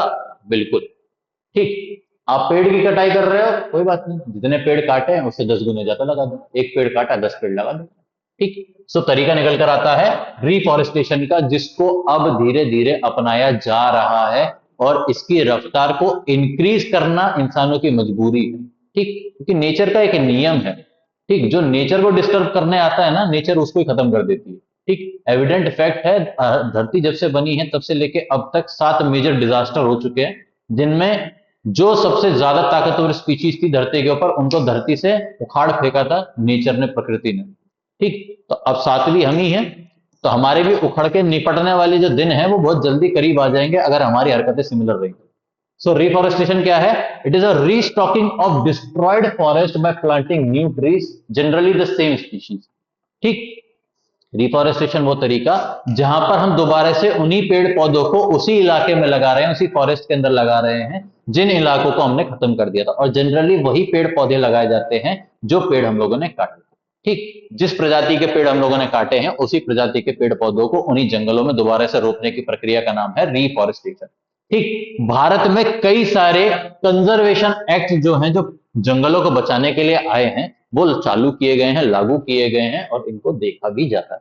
ठीक, गवर्नमेंट ऑफ इंडिया ने फॉरेस्ट कंजर्वेशन एक्ट जो है, जंगल के क्या कहते हैं बचाव का जो अधिनियम है 1980 के दशक में, यानी कि forest conservation act was implemented और given in 1980s to save out the forest. ठीक, जंगलों के बचाव के लिए उन्होंने इस वाले फॉरेस्ट कंजर्वेशन एक्ट को जो है दुनिया के सामने लाकर खड़ा किया है। ठीक, it aims at the preservation and conservation of the natural forest. ठीक, क्या एम था कि जो भी जंगल है उनको बचाए रखना है, उनको प्रिजर्व करना है, साथ ही साथ उनके अंदर नए पौधों का रोपाण भी करना है, यानी कि उनका यूजेज जो है उसको लिमिट आउट कर देना है, बहुत अच्छे से और बहुत ध्यान से उसका यूज करना है, साथ ही साथ उन्हें बचा कर रखना है। इसी के लिए उन्होंने ये जो अधिनियम है दुनिया में लेकर आए थे, while meeting the basic needs of the people living in और near the forest at the same time. ठीक, बचाव भी करना है, यूज भी करना है, लेकिन बहुत ध्यान से इस्तेमाल करना है ताकि जो लोग उस जंगल पर डिपेंडेंट है या जो लोग उस जंगल में रहते हैं वो उसका अधिनियम रूप से या फिर प्राकृतिक रूप से लाभ जो है लेते रहे। ठीक, तो रिफॉरेस्टेशन के अंदर ही एक चिपको आंदोलन जो है वो किया गया था। एक चिपको आंदोलन was a people's movement to save trees started in the couple of villages in Uttarakhand and spread over the Himalayan region. ठीक, चिपको आंदोलन जो है बहुत बड़ा क्या कहते हैं, बहुत ज्यादा नामची आंदोलन के तौर पर देखा जाता है। इस आंदोलन के अंदर हुआ ये था, गवर्नमेंट ऑफ उत्तराखंड ने क्या किया था, एक नई पॉलिसी लेकर आए थे। वो अपना नया डेवलपमेंटल प्रोजेक्ट लेकर आ रहे थे, जिसके तहत उन्हें बहुत सारे जंगलों को काटने की जरूरत थी। ठीक, जो वहां की जनजाति प्रजाति थी, जो वहां के एससी एसटी कम्युनिटीज थी, उन्होंने क्या किया, जब इसका विरोध किया, लेकिन लोगों ने सुना नहीं, कॉन्ट्रैक्टर से वो सुन नहीं रहे थे, तो अल्टीमेटली उन्होंने क्या किया कि उनको पेड़ों को जकड़ कर खड़े हो गए कि भैया अगर पेड़ काटने तो एक काम करो, हमें भी काट दो। ठीक, since India is a democratic country, Bharat एक लोकतांत्रिक देश है, यहाँ पर इंसान की कीमत ज्यादा है। बिल्कुल सत्य बात है, इंसान की कीमत ज्यादा है। किसी भी सरकार के अंदर या फिर किसी व्यक्ति के अंदर इतनी हिम्मत नहीं है कि वो कॉन्साइजली बिना लॉ को फॉलो किए किसी व्यक्ति की क्या कहते हैं, मौत के घाट उतार सकता है। और यहाँ पर तो सिर्फ एक डेवलपमेंटल प्रोजेक्ट था। ठीक, और ये आंदोलन इतना खतरनाक बन गया कि पूरे के पूरे गढ़वाल रीजन में, ठीक, उत्तराखंड का रीजन है गढ़वाल रीजन, और हिमालयन रीजन के अंदर लोगों ने सेम चीज को अपनाया। और इसका इफेक्ट ये था कि उत्तराखंड गवर्नमेंट और सेंट्रल गवर्नमेंट को इसके खिलाफ क्या करने पड़े, ऑर्डर्स इशू करने पड़े। उनके जो डेवलपमेंटल प्रोजेक्ट्स है उनको विड्रॉ करना पड़ा, उनको वापस लेना पड़ा, और वहां पर किसी प्रकार का जो डेवलपमेंटल प्रोजेक्ट था उसको लागू नहीं किया गया। ठीक, और इसको क्या कहते हैं, लीड करने वाले, इसका क्या कहते हैं, समर्थन करने वाले जो सबसे आगे इसमें खड़े हुए थे इस आंदोलन में, उनका नाम था सुंदरलाल बहुगुणा और चंदी प्रसाद भट्ट। ठीक, ये दो व्यक्ति थी जिन्होंने इसको सबसे पहले लोगों के सामने लाकर खड़ा किया था, और इनके ही रहमो करम पर या फिर इन्हीं की तरह लोगों ने क्या किया था, सेम चीज को अपनाना चालू किया था। ठीक, एक होता है बेटा जॉइंट फॉरेस्ट मैनेजमेंट प्रोग्राम, जो कि भारत सरकार ने लॉन्च किया था, गवर्नमेंट ऑफ इंडिया ने इसको लॉन्च किया था, जिसके तहत ये बताया गया था कि जितना भी हम लोगों ने फॉरेस्ट को खत्म कर दिया है उसको रीजनरेट करना है, साथ ही साथ प्रोटेक्ट करना है उस डिग्रेडेड फॉरेस्ट एरिया को, जहां पर कभी पहले जंगल हुआ करता था और इंसानी एक्टिविटीज से खत्म हो गया। लेकिन इसके अंदर जो व्यक्ति विशेष हैं, जो वहां के लोकल कम्युनिटीज हैं, उनका साथ लिया जाएगा। और ये वाला जो एस्पेक्ट है इतना ज्यादा सक्सेसफुल रहा कि आज भी इसके एस्पेक्ट देखने को मिलते हैं, आज भी क्या कहते हैं, लोग इसको फॉलो करते हैं और इंडियन गवर्नमेंट इसको सपोर्ट आउट करती है। ठीक, आप इसको देखना चाहें तो आप देख सकते हैं नॉर्थ ईस्टर्न एरिया के अंदर, जहां पर जॉइंट फॉरेस्ट प्रोग्राम जो है आज भी लागू है और बहुत जोरों शोरों से चालू है। ठीक, वहां पर गवर्नमेंटल प्रोजेक्ट्स जो आते हैं उनको बहुत लिमिटेड क्या कहते हैं एक्सपेंशन मिलता है, बहुत लिमिटेड तरीके से वो अपने आप को एक्सपेंड आउट कर सकते हैं, नहीं तो अदरवाइज एक्सपेंड आउट करने की उनकी क्षमता बनती नहीं। ठीक, अब आता है conservation of forest and wild life. ठीक, ये तो हो गई जो सरकार ने अभी तक अच्छे काम किए हैं नहीं किए हैं, लेकिन एक तरीका आता है कि भैया हम किन किन तरीकों से उनको बचा सकते हैं। ठीक, the efforts to protect and preserve the forest and wild life are directed generally along the following line. ठीक, जो जंगल को बचाने के, जो जीव जंतुओं को बचाने की हम लोग बात कर रहे हैं, वो किसी ना किसी फॉरेस्ट एक्टिविस्ट या फिर फॉरेस्ट अधिनियम के अंतर्गत आती है। पहला है प्रोटेक्शन बाय लॉ। आप क्या कीजिए, एक नियम बना दीजिए जिसके द्वारा हो क्या कि जंगलों की कटाई या फिर जानवरों की जो हंटिंग है उसके ऊपर रोक लगाई जा सके। It is a very necessary to have a strict laws and their enforcement for the protection and preservation of wild life. ठीक, ये बहुत ज्यादा जरूरी है कि आप क्या कीजिए, पहले अधिनियम लेकर आइए जिसके तहत हो गया कि कोई भी व्यक्ति जो जंगल को बिना किसी रेगुलर अथॉरिटी के या फिर जानवरों को बिना किसी रेगुलर अथॉरिटी के काटता या मारता है तो उसके ऊपर कार्रवाई की जाएगी सरकार द्वारा और उसे कड़ी से कड़ी सजा दी जाएगी। और इसके एनफोर्समेंट जो है दुनिया के हर एक देश के अंदर देखने को मिलते हैं, इंक्लूडिंग इंडिया। ठीक, हमारे देश में हंटिंग रेगुलेशंस हैं। ठीक, आप किसी भी जंगली जीव को उसके घर के अंदर तो बिल्कुल भी नहीं मार सकते हैं। अगर आप पकड़े जाते हैं तो आपको 20 से 30 साल की जेल होने के प्रावधान उसके अंदर मौजूद है। ठीक, rules for unauthorize felling of trees. ठीक, बिना किसी परमिशन के आप अगर किसी पेड़ को काटते हैं और उस पेड़ को क्या किया है, सरकार ने गिनती में गिन रखा है, तो आपके ऊपर संवैधानिक कार्रवाई की जा सकती है। और हर एक कार्रवाई की जो कारावास की सजा है यानी कि जेल की जो सजा है बेटा, वो 20 से 30 साल के नियम के अंतर्गत ही आती है। जी हाँ, एक इंसान को मारने के बराबर ही आपको सजा जो है देखने को मिल सकती है।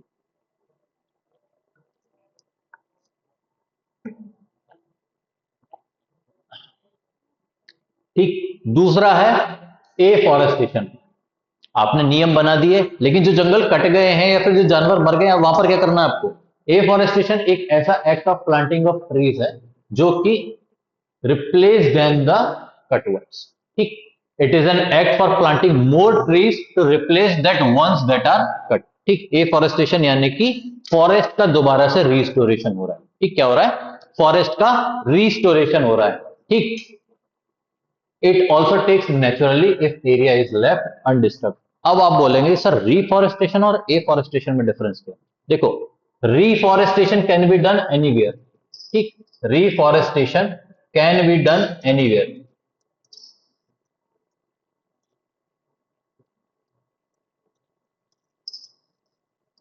रिफॉरेस्टेशन क्या किया जा सकता है बेटा? दुनिया के किसी भी इलाके में कहीं पर भी किया जा सकता है। लेकिन एफॉरेस्टेशन जो होता है वो प्रीवियस फॉरेस्टेड एरिया पर ही होता है।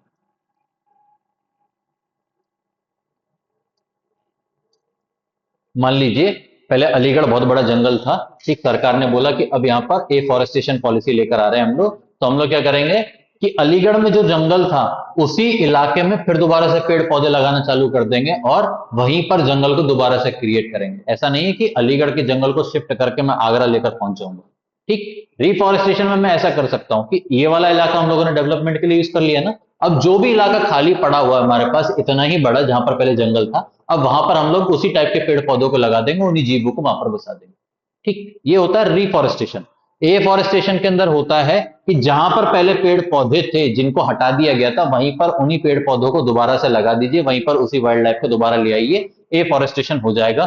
ठीक, ये अपने आप भी हो सकता है अगर उस इलाके में किसी भी प्रकार का डेवलपमेंट ना किया जाए, उस इलाके में कुछ भी डेवलपमेंटल एक्टिविटीज को अगर आप ना लेकर आए तो वो इलाका क्या हो जाएगा, फिर दोबारा से पनपना चालू हो जाएगा, वहां पर वही पेड़ पौधे दोबारा से निकल आएंगे। This is the natural afforestation जो कि यूजुअली होता है।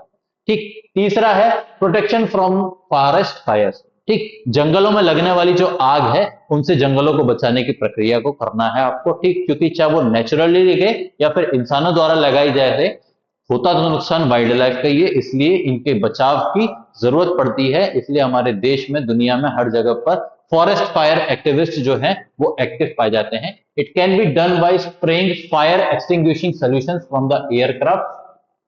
ठीक, या तो जहाजों से आग बुझाने वाले जो केमिकल्स हैं उनका छिड़काव कर दीजिए, या फिर डायरेक्शन, जो हवा की जो डायरेक्शन है उसको उल्टा कर दीजिए। यानी कि आग इस तरफ लग रही थी तो आपने क्या किया, इधर पे बड़े बड़े पंखे लगा दिए और हवा को उस तरफ कर दिया, तो आग क्या होगी, आगे की तरफ नहीं बढ़ेगी, दोबारा से पीछे तक ही रह जाएगी और उसको ईंधन नहीं मिलेगा।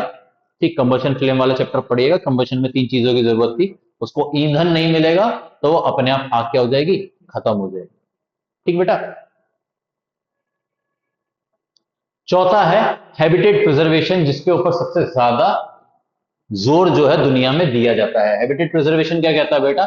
इन this method protected area such as wild life sanctuaries, national parks, biosphere reserves are established. These are the areas, these areas are large enough to protect the diverse and whole set of ecosystems. Plantation, cultivation, grazing, cutting of trees, hunting, poaching are prohibited in these protected areas. ठीक, आप क्या कीजिए, जो जंगल का इलाका है, natural इलाका जो जंगल का आपके पास अभी बचा हुआ है, उसको घोषित कर दीजिए इन तीनों में से कुछ भी। या तो उसको वाइल्ड लाइफ सेंचुरी घोषित कर दो, या नेशनल पार्क घोषित कर दो, या फिर बायोस्फीयर रिजर्व घोषित कर दो। ठीक, अगर आप इन तीनों में से किसी भी चीज को क्या कहते हो, जंगल को घोषित कर देते हो, उसके बाहर एक बाउंड्री बना देते हो कि भैया ये मेरा क्या कहते हैं, नंदन कानन जो है, क्या कहते हैं, नंदन कानन नेशनल पार्क बना हुआ है। ठीक, या फिर ये मेरा जिम कॉर्बेट नेशनल पार्क बना हुआ है, उसकी बाउंड्री आपने खींच कर रख दी कि इतना इलाका जिम कॉर्बेट नेशनल पार्क है, या फिर इतना इलाका मेरा गिर नेशनल पार्क है। तो उस इलाके के अंदर कोई भी व्यक्ति, आई सेड कोई भी व्यक्ति, कोई भी पर्सन क्या नहीं कर सकता है, वहां पर प्लांटेशन नहीं कर सकता, यानी कि किसी भी प्रकार की खेती नहीं कर सकता है, किसी भी प्रकार का नया पौधा नहीं लगा सकता है, वहां पर चरवाहा नहीं कर सकता है, ग्रेजिंग नहीं कर सकता है, पेड़ पौधों को नहीं काट सकता है, जानवरों को नहीं मार सकता है, उनको बेच नहीं सकता। अगर पकड़े गए तो वही वाला जो अधिनियम है फॉरेस्ट एक्ट 1980 जो है उसके तहत आपको सजा दी जाएगी। ठीक, इन प्रोटेक्टेड एरियाज के अंदर आप कुछ भी नहीं कर सकते। ठीक, तो बायोडायवर्सिटी क्या है बेटा?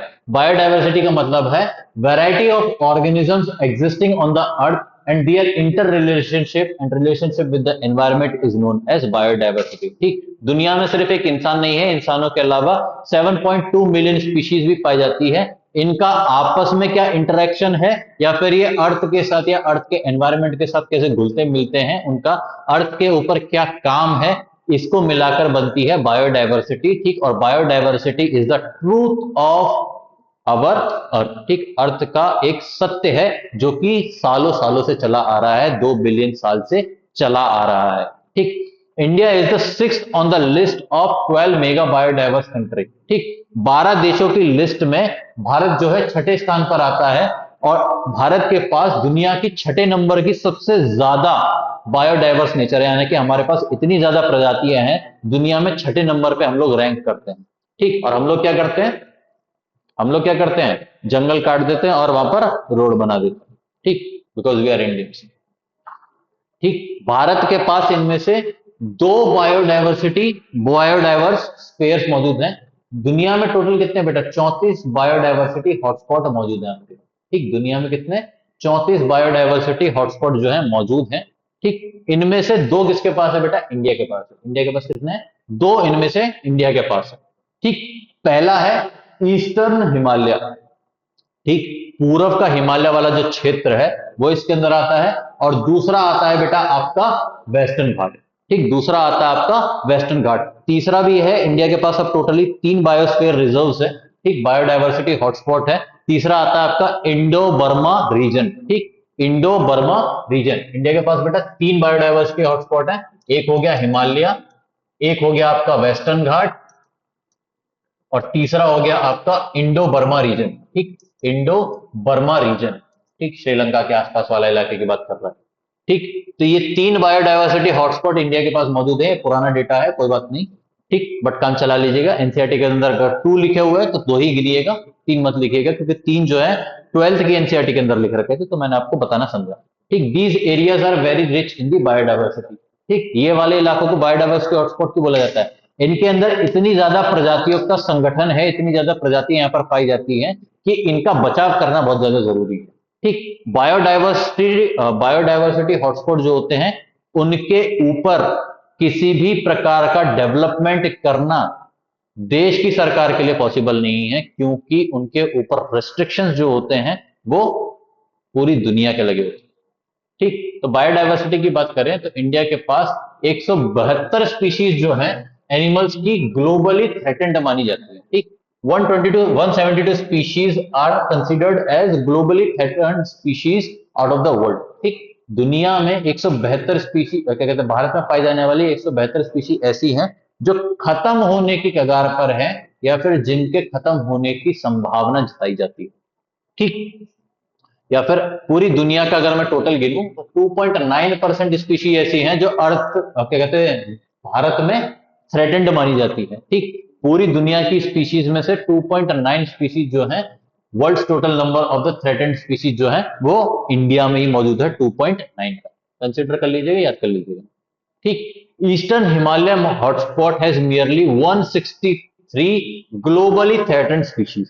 ठीक, जो ईस्टर्न हिमालय है उसके पास 163 दुनिया में पाए जाने वाली थ्रेटेंड स्पीशीज जो हैं, उनमें से 163 स्पीशीज जो हैं वो सिर्फ और सिर्फ ईस्टर्न हिमालय में पाई जाती है। ठीक, इसके अंदर एनिमल और प्लांट दोनों की स्पीशीज इंक्लूडेड है। ठीक, पूरब के जो पहाड़ हैं, हिमालयन रीजन के जो पहाड़ हैं, ठीक, पूरब किस साइड है बेटा आपका? ईस्ट, यानी की बात कर रहा है आपका सेवन सिस्टर वाला जो इलाका है, उसकी बात कर रहा है इंडिया का। ठीक, इंडिया, भूटान और नेपाल का जो बॉर्डर है वो ईस्टर्न वाला, उसकी बात करी जा रही है।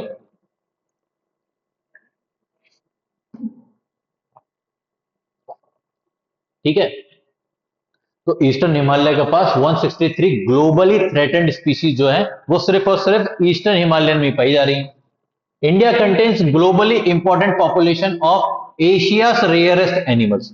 ठीक, भारत के पास एशिया महाद्वीप, एशिया प्राय महाद्वीप यानी कि एशियन कॉन्टिनेंट की सबसे रेयरेस्ट स्पीशीज पाई जाती है जो दुनिया में कहीं और नहीं है, वो सिर्फ और सिर्फ भारत में। कौन कौन सी भैया? एक है बंगाल फॉस, ठीक, एक है मार्बल्ड कैट, ठीक, एकदम वो मार्बल यानी कि पत्थर देखा हुआ ना, ऐसे टाइप के उसके चत्ते टाइप होते हैं। एशियाटिक लॉयन, गिर नेशनल पार्क पाया जाता है भाई, गिर नेशनल में पाई जाती है। ठीक, दुनिया में कहीं पर भी एशियाटिक लॉयन नहीं है, सिर्फ और सिर्फ यहीं पर है, भारत में ही है। इंडियन एलिफेंट, भारतीय जो हाथी है वो कहीं और नहीं पाया जाता। एशियाटिक वाइल्ड एस, ये कहीं नहीं पाई जाती है, सिर्फ भारत में पाई जाती है। इंडियन राइनोसोरस, ठीक, वो एक सींग वाला जो गेंडा है वो भारत में पाया जाता है। Gaur, wild Asiatic water, buffaloes etcetera, और भी बहुत सारे हैं भैया। ठीक, गंगेटिक डॉल्फिन है, जो गंगा में डॉल्फिन पाई जाती है वो भी सिर्फ भारत में ही पाई जाती है। ठीक, जो घड़ियाल हैं, साफ मीठे पानी के घड़ियाल जो है वो भी सिर्फ भारत में पाए जाते हैं और कहीं नहीं पाए जाते। ठीक, तो एशियाटिकली क्या कहते हैं रिस्पॉन्सिबल या फिर एशियाटिकली पाई जाने वाली ऐसी स्पीशी है जो भारत के अलावा पूरी दुनिया में कहीं मौजूद नहीं है। और भारत क्या करता है ये तो खैर सबको पता छोड़। ठीक, तो वाइल्ड लाइफ सेंचुरी की बात करते हैं भैया, बहुत देर हो गई, वाइल्ड लाइफ सेंचुरी के बारे में जानते हैं। और wild life sanctuary is a protected area for animals in there natural environment like forest. ठीक, वाइल्ड लाइफ सेंचुरी क्या है? वो प्रोटेक्टेड इलाका है जहां पर उनका नेचुरल घर था, जो उनका खुद का घर था, उसी इलाके को हमने प्रोटेक्ट कर दिया है। ठीक, यानी कि 1200 स्क्वायर किलोमीटर का कोई जंगल था, उसके बाहर मैंने बाउंड्री बना दी है कि भैया ये वाइल्ड लाइफ सेंचुरी है, इसके अंदर आप नहीं जा सकते हैं, कुछ भी हंटिंग कल्टीवेशन कुछ भी नहीं कर सकते। ठीक, you can not do anything. There is no disturbance to the animals in their habitat. ठीक, आप किसी भी प्रकार का डिस्टर्बेंस, और किसी भी प्रकार के डिस्टर्बेंस में भैया वो बोला जाता है कोई भी प्रकार का disturbance, not even the development can be taken in the wild life sanctuaries. Wild life sanctuaries में आप किसी भी प्रकार का डेवलपमेंटल प्रोजेक्ट भी नहीं लेकर आ सकते। ठीक, क्योंकि इसके ऊपर नजर जो होती है सेंट्रल गवर्नमेंट के साथ साथ दुनिया की भी होती है। अगर आप वाइल्ड लाइफ सेंचुरी के अंदर किसी भी प्रकार का डेवलपमेंट करते तो आपके ऊपर वर्ल्ड प्रेशर आएगा, ना कि सिर्फ नेशनल प्रेशर आएगा। ठीक, सो किलिंग की बात करूं, कैप्चरिंग की बात करूं, आर स्ट्रिक्टली प्रोहिबिटेड, एंड इसके लिए प्रावधान जो है 1980 के एक्ट के अंदर बताए गए हैं। ठीक, some of the threatened wild animals like blackbuck, काला हिरण, सुना होगा, अगर नहीं सुना होगा तो वो सलमान भैया वाला आपने किस्सा सुन रखा हो। सलमान भैया राजस्थान में एक काले हिरण का शिकार कराया था, आज तक उनके ऊपर केस चल रहा है। ठीक, ब्लैक बक, व्हाइट आइड बक। ठीक, बक यानी कि एक हिरन होता है जिसकी सफेद आंखें होती हैं, हर किसी की नहीं होती, बहुत रेयर है, दुनिया में बहुत कम पाए जाते हैं, भारत में पाए जाते हैं, बात अलग है। एलिफेंट, गोल्डन कैट, सोने वाली, अब वो बिल्कुल सोना नहीं होता, वो सोने जैसी दिखती है। पिंक हेडेड डक, ठीक, वो पिंक कलर की गर्दन वाली बत्तख पाई जाती है अपने देश में। घड़ियाल, marsh crocodiles, python, rhinoceros are protected and preserved in our wild life sanctuary. अपने भारत के अंदर इनको प्रोटेक्ट किया जाता है और करा जा रहा है। ठीक, इन्हीं के खिलाफ पर अभी तक वो अधिनियम चले हुए हैं। अब ये सोचो कि बॉलीवुड का इतना बड़ा सुपरस्टार सलमान भाई, ठीक, और उनके ऊपर केस चल रहा है इतने लंबे समय से। अब ये कह लीजिए कि सलमान भैया के पास पैसा और पावर है, सिर्फ इसलिए वो बाहर है। अगर कोई नॉर्मल पर्सन होता तो अब तक वो जेल के पीछे होता, और हो सकता है कि बाकी आप समझदार हैं, हो सकता है कि कुछ और हो गया होता। ठीक, so it is important to take a note of zoos and zoological park. ठीक, जो चिड़ियाघर होते हैं उनके बारे में आपको एक बात बता दूं। ठीक, ये जू के बारे में बात हो रही है, ऊपर फालतू में वाइल्ड लाइफ सेंचुरी लिख के छोड़ दिया, कोई बात नहीं। ठीक, जू और जूलॉजिकल पार्क की अगर मैं बात करूं तो ये एक ऐसा बहुत बड़ा इलाका होता है जिसके अंदर कई प्रकार के जंगली जीवों को रखा जाता है, चिड़ियाओं को रखा जाता है, जो दुनिया के अलग अलग हिस्सों से लाई जाती है। ठीक, वो उनका घर नहीं है। ठीक, दिल्ली के अंदर जो सबसे बड़ा चिड़ियाघर बनाया गया है अपने देश का, उसके अंदर बहुत सारे प्रकार के जानवर पाए जाते हैं। वहां पे तो कंगारू भी पाए जाते हैं, लेकिन कंगारू सिर्फ और सिर्फ ऑस्ट्रेलिया में होते हैं, वो भारत में नहीं पाए जाते। तो जू एक ऐसा इलाका है जहां पर अलग अलग प्रकार के जीव जंतुओं को, अलग अलग प्रकार के जानवरों को और चिड़ियाओं को लेकर आते हैं और उन्हें एक कैद में लाकर खड़ा कर देते हैं। कैद तो नहीं होती है एक्चुअल में, उनको लाया जाता है ताकि उनके बारे में पढ़ा जा सके, उनके बारे में समझा जा सके। ठीक, अलग अलग पार्ट से लेकर आया जाता है और उन्हें केजेस या फिर एनक्लोजर्स या तो पिंजरे में रखते हैं या फिर उनका एक बाड़ा बना देते हैं, एक बड़ा सा इलाका बना देते हैं, घर लाइक स्ट्रक्चर बना देते हैं, वो वहां पर रह सकते हैं। ठीक, ताकि लोग उन्हें आए और देखें। एक्चुअल में जूलॉजिकल पार्क जो होते हैं, जो जूलॉजिकल साइंटिस्ट होते हैं, उनके लिए पढ़ने की बहुत बढ़िया चीज होती है। वो वहां पर जाकर कई सारी चीजों को समझ सकते हैं कि अच्छा इस जानवर की एक्टिविटी ऐसी है, ओहो ये खाने में ये खाता है, अच्छा इसको ये बीमारियां भी लग सकती हैं। इन सारी चीजों को वो आसानी से वहां पर पढ़ा जा सकता है। ठीक, दूसरे होते हैं बेटा आपके नेशनल पार्क। ठीक, भारत के अंदर बहुत सारे नेशनल पार्क हैं। It is relatively a large protected area and is maintained by the government to preserve the flora and fauna. अब फ्लोरा का मतलब, फ्लोरा मीन्स फ्लावर होता है ना, प्लांट की बात कर रहा है, फ्लोरा मीन्स प्लांट और फाउना मीन्स एनिमल। ठीक, तो नेशनल पार्क क्या है, वो बहुत बड़े प्रोटेक्टेड इलाके जिनके अंदर हो क्या रहा है, गवर्नमेंट का ध्यान है प्लांट और एनिमल्स को बचाने पे। तो उन्होंने क्या किया, अब हर किसी को प्लांट को अलग से बचाओ, एनिमल को अलग से बचाओ, इसलिए उन्होंने क्या किया, दोनों को कंबाइन किया। जो जंगल का इलाका था उसी के बाहर बाउंड्री खींच के रख दी थी कि भैया ये नेशनल पार्क है, अब इसके अंदर कोई भी हंटिंग वगैरह नहीं करते। ठीक, लैंडस्केप का कर रहे हैं, हिस्टोरिक ऑब्जेक्ट्स का कर रहे हैं, सारे के सारे साइंटिफिक इंटरेस्ट वाले जो इलाके हैं इनका प्रोटेक्शन कर दिया और इसको क्या करा दिया आपने, नेशनल पार्क बना दिया। ठीक, इसके अंदर पीपल्स, ठीक देखो, बायोडाइवर्सिटी हॉटस्पॉट या फिर क्या कहते हैं आपके बायोस्फीयर रिजर्व और नेशनल पार्क में यही डिफरेंस है। बायोस्फीयर रिजर्व के अंदर किसी भी प्रकार की इंसानी इंटरफेरेंस मौजूद नहीं होती है। आप कोई भी इंसानी इंटरफेरेंस नहीं कर सकते हैं, not even a single percent. ठीक, 1% का इंटरफेरेंस नहीं कर सकते हैं आप वहां पर। अगर शेर हिरन को मारकर खा रहा है तो वो खाएगा, आप उसे डिस्टर्ब नहीं कर सकते कि नहीं यार देखो बेचारा हिरन है, बचा लेना चाहिए। नहीं बचा पाओगे भैया, नहीं कर सकते हो, इंटरफेयर नहीं कर सकते हो। बट नेशनल पार्क में लोगों के आने की अलाउंस है, वो आ सकते हैं, देख सकते हैं, लेकिन इंटरफेयर नहीं कर सकते हैं। People are allowed to enter this area but exploitation of natural resource is strictly prohibited.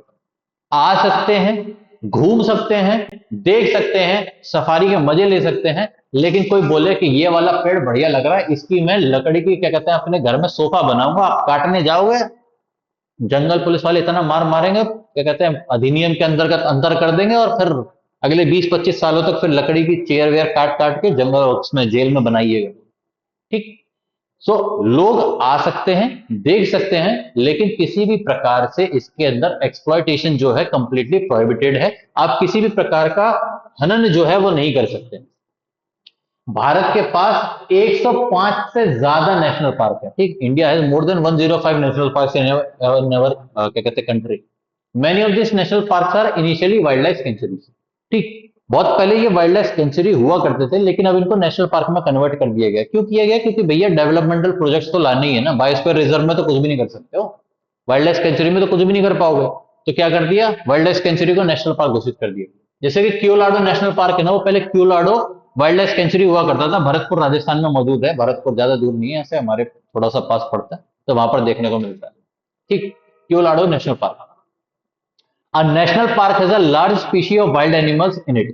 ठीक, बहुत प्रकार के जानवरों की, जंगली जीवों की प्रजाति यहाँ पर पाई जाती है।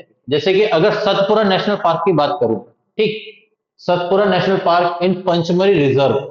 ठीक, पंचमरी रिजर्व की बात कर लूं या फिर सतपुरा नेशनल पार्क की बात कर लूं, तो इसके पास टाइगर है, गौर यानी कि इंडियन बाइसन भैंसे की बात की जा रही है। ठीक, leopard, Indian giant squirrel, sambar, sloth bear, chital. ठीक, चीतल बोला, चीता नहीं बोला, बार्किंग डियर, भौंकने वाला हिरन। सुनने में अजीब लगेगा बट हाँ। वाइल्ड बोर यानी कि वो जंगली सुअर, रीसस मंकी, लंगूर, नीलगाय, हाइना, वाइल्ड डॉग, पोर्क्यूपाइन, और भी कई सारे पता नहीं कितने कितने जानवर जो हैं मौजूद हैं। और भी नाम है इसके अंदर, बट मेजरली इन्हीं को प्रोटेक्ट करने के लिए सतपुरा नेशनल पार्क बनाया गया है, जो पंचमरी रिजर्व के नाम से भी मौजूद है। ठीक, पंचमरी बायोस्फीयर रिजर्व है, उसी के अंदर क्या कहते हैं क्या कहते हैं पंचमरी नेशनल पार्क के अंदर ही पंचमरी बायोस्फीयर रिजर्व है। ठीक, नेशनल पार्क भी है और बायोस्फीयर रिजर्व भी वही है। ठीक, it is a wildlife conservation project. ठीक, प्रोजेक्ट टाइगर की बात कर रहे हैं बेटा। प्रोजेक्ट टाइगर के अंदर क्या हुआ, प्रोजेक्ट टाइगर क्यों लाया गया था उसके बारे में बात करते हैं। It is a wildlife conservation project which was launched by the government of India in 1973 to protect the tigers in the country. Bharat में 1973 के अंदर भारत में बचे हुए जो बाघ थे, इनको बचाने के लिए भारत सरकार ने एक बहुत बड़ी मुहिम चालू की थी प्रोजेक्ट टाइगर नाम से, क्योंकि देश के अंदर और दुनिया के अंदर, पूरी दुनिया में जो काउंट था वो 2000 से कम हो गया था। ठीक, ऑलमोस्ट पूरी दुनिया में बाघों की संख्या जो थी, टाइगर्स की जो संख्या थी वो सिर्फ 2000 बची थी। दुनिया में बात कर रहा हूं, भारत की बात नहीं कर रहा हूं। ठीक, और इतनी खतरनाक स्थिति थी कि अगर उस टाइम पर स्टेप नहीं लिए जाते तो वो इतना ब्यूटीफुल सा जो जंगली जीव है वो खत्म हो जाता, और इकोनॉमिकली या फिर इकोसिस्टम के हिसाब से अगर मैं बात करूं तो बहुत ज्यादा इंपॉर्टेंट जानवर था। तो ऑब्जेक्टिव क्या था? ऑब्जेक्टिव ये था to ensure the survival and the maintenance of the tiger population in the country. एक ही क्या कहते हैं नियम था उनका कि कैसे भी करके बाघों की जो संख्या है उसको बरकरार रखना है, उनको जिंदा रखना है, और उनकी पॉपुलेशन को हमें इंक्रीज करना है कैसे भी करके। ठीक, तो आप एक एग्जांपल ले सकते हैं, अगर किसी भी इलाके में, किसी भी शहरी इलाके में अगर बाघ निकल आता है ना, तो उसको मारने के ऑर्डर्स कभी भी पारित नहीं किए जा सकते हैं। ठीक, अपने देश में किसी भी जंगली जीव को मारने के ऑर्डर अभी तक कभी भी पारित नहीं हुए हैं। फॉरेस्ट सोसाइटी जो है वो आएगी, उसे कैप्चर करेगी, पकड़ेगी और उसे लेके जाएगी, चाहे भले ही उसने 2 लोग, 3 लोग, 4 लोग, 5 लोग या 15 लोगों की जान ले ली हो। ठीक, इट डजेंट मैटर, आप उसे मार नहीं सकते हैं। प्रोजेक्ट टाइगर के अंदर उसको प्रोटेक्शन हासिल है। ठीक, और बहुत अच्छी बात है, नहीं मारते तो।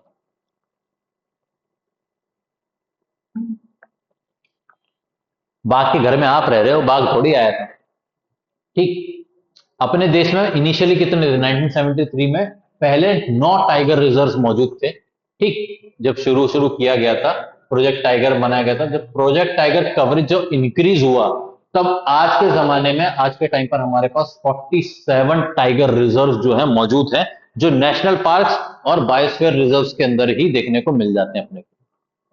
ठीक, सतपुरा टाइगर रिजर्व की बात कर लूं, सतपुरा बायोस्फीयर रिजर्व बोल दूं, ठीक, या फिर पंचमरी नेशनल पार्क बोल लूं, बात एक ही है, सारे के सारे एक ही टर्म है। ठीक, वहीं पर टाइगर भी रिजर्व हो रहा है, वही बायोस्फीयर रिजर्व है, वही नेशनल पार्क है। ठीक, तो यहां पर क्या करा जा रहा है? प्रोजेक्ट टाइगर का एक पार्ट है सतपुरा नेशनल पार्क, क्या है? प्रोजेक्ट टाइगर का एक पार्ट है। यहां पर भी बाघों की संख्या जो है उसको इंक्रीज किया जा रहा है। क्या इंक्रीज किया जा रहा है बेटा? वहां पर संख्या इंक्रीज की जा रही है। ठीक, बात करते हैं एंडेंजर्ड एनिमल्स और एक्सटिंक्ट एनिमल्स की, यानी कि जो खत्म होने की कगार पर है और जो खत्म हो चुके हैं उनकी बात करते हैं। The species which are no longer exist anywhere on the earth are known as extinct animals. ठीक, वो जानवर या फिर वो प्रजातियां जो दुनिया में किसी भी जगह पर नहीं पाई जाती हैं, वो क्या है? खत्म हो चुकी है। एग्जाम्पल डायनासोर, एग्जाम्पल डोडो जो मॉरिशियस में पाई जाती थी। ठीक, थाइलैसिन स्टेलस सिकाओ, थाइलैसिन हो गई ऑस्ट्रेलिया से, स्टेलस सिकाओ होगी रशिया से, जावा, बाली, कैस्पियन, ये टाइगर की सब स्पीशीज हैं जो पाई जाती थी भारत के अंदर ही खत्म हो गई। क्यों? महाराजा, राजा महाराजाओं को शिकार का शौक था ना, इसलिए। ठीक, तो एक्सटिंक्ट एनिमल्स कौन है? जिनकी प्रजाति पूरी तरीके से खत्म हो गई है। एंडेंजर्ड स्पीशीज कौन सी हैं? The species becomes extinct when the last living member of the species dies. ठीक, ये एक्सटिंक्ट की बात कर रहा है, अभी खाली एक्सटिंक्ट की बात हो रही है। ठीक, वो प्रजाति पूरी तरीके से खत्म हो जाती है जब उनका आखिरी जीवित वंशज जो है पूरी तरीके से खत्म हो जाए, तब क्या हो जाती है? वो एक्सटिंक्ट हो जाती है। Example dodo, dinosaur, Irish deer. ठीक, ये अभी हाल फिलहाल में खत्म हुआ है। डोडो को खत्म हो जाता साल खत्म नहीं हुए, 60-70 साल पुरानी बात है, बहुत ज्यादा पुरानी बात नहीं, अभी के हाल फिलहाल की बात है। ठीक, तो एक रेड डेटा बुक बनाई गई है। एंडेंजर तो बताया नहीं यार, एंडेंजर तो लिखा ही नहीं इसके अंदर, चलो मैं लिख देता हूं। तो endangered those species which can become extinct if they are not protected or preserved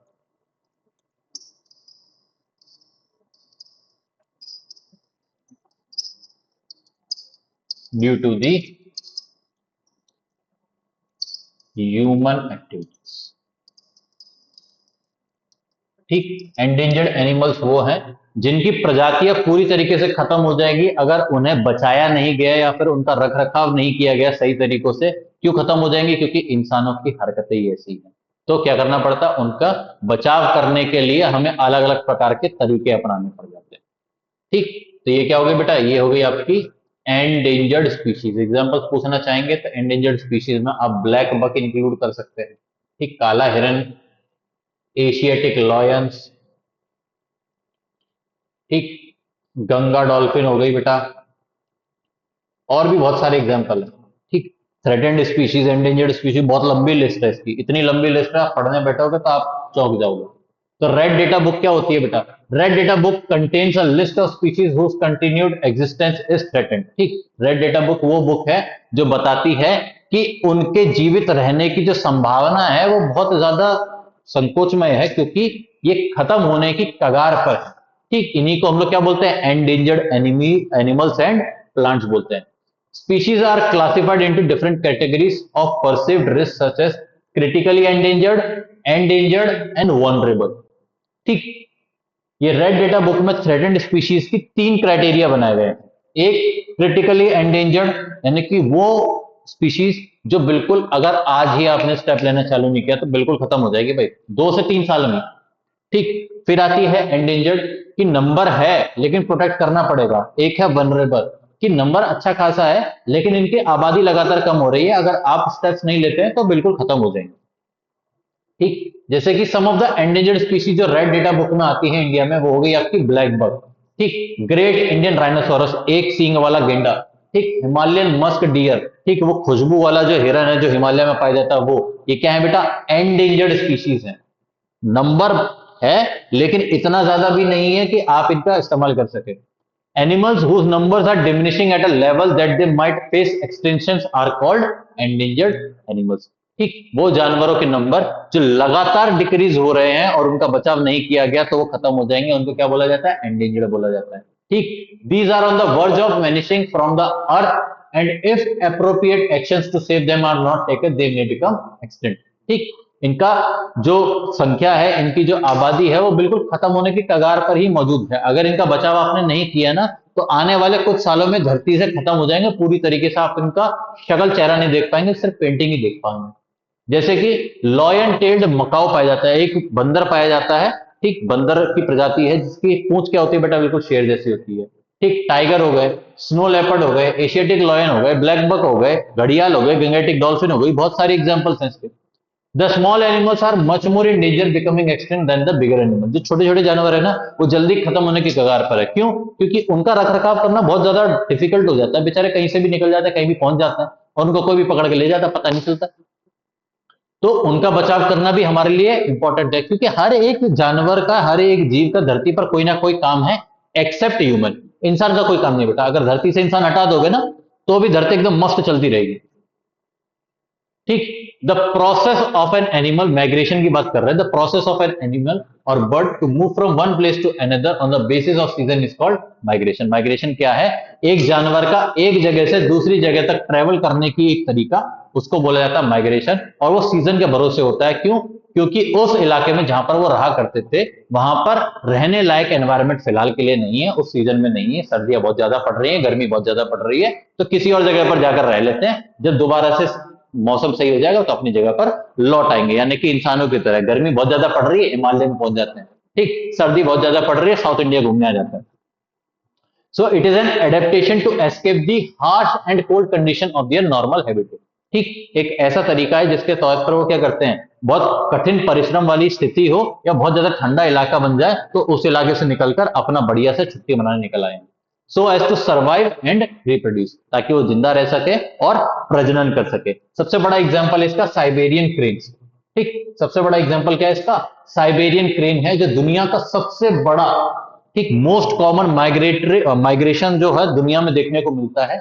Siberian cranes Russia के इलाके से उड़ती हुई आती हैं और भारत के भरतपुर कियोलाडो नेशनल पार्क जो है वहां पर आकर पूरी गर्मियां बिताती है अपनी, ठीक। Which comes to India every year from the Siberia when it is winter there, it comes to the warmer place in India such as Bharatpur Rajasthan, Keoladeo national park में आती है। बेटा कहां आती है? कियोलाडो नेशनल पार्क में आती है,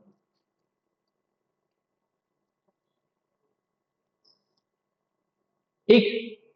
चलिए, तो इसी के साथ खत्म होता है बेटा आज का आपका और हमारा सफर।